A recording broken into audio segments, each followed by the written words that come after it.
வணக்கம். நான் உங்கள் மனிஷராஜன். இப்போ காலையில் ஸ்வீட் போட போகிறேன். இப்போ முந்திரி கேக்கு 600 பீஸு, பலாப்பழத்தில் ரோல் பண்ணுறது அது ஒரு 600 பீஸு, அதுக்கப்புறம் ஒரு தட்டு மைசூர்பா மிக்சரு இவ்வளோ நைட்டு போடுறோம். இப்போ அடுத்தாப்பில் இப்போ முந்திரி கேக் போட போகிறோம்.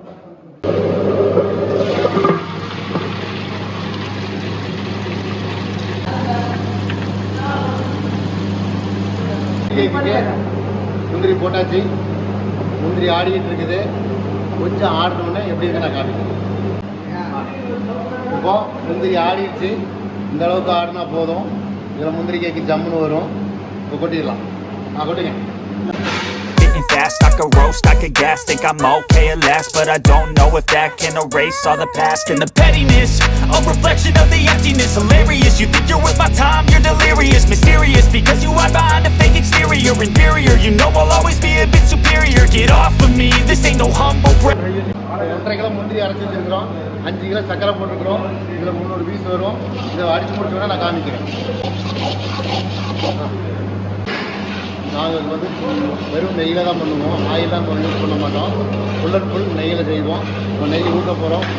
நெய் ஊற்றுமோ நான் என்ன இப்போ நெய் ஊற்றுவோம்.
முந்திரி கேக் போட்டாச்சு.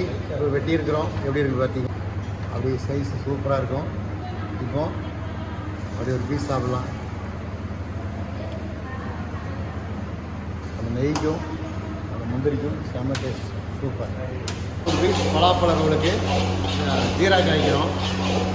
ஜீரா காய்ச்சதுக்கப்புறம் பூசணிக்காய் வெட்டி அதை ஊற போடுவாங்க. அதுக்கப்புறம் அடுத்த ப்ராசஸ் என்னென்னு காமிக்கிறேன்.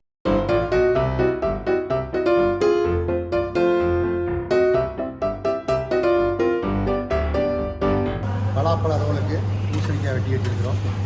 கட்டையில் சீவி சுகரில் வேக வச்சு அதுக்கப்புறம் சுருக்குவோம். இப்போ கட்டை சீவி சுகரில் வேக வைக்கணும். எப்படி இருக்காங்க.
சாக்லேட் ரோல் போட்டிருக்கோம். எப்படி இருக்குது பார்த்தீங்களா.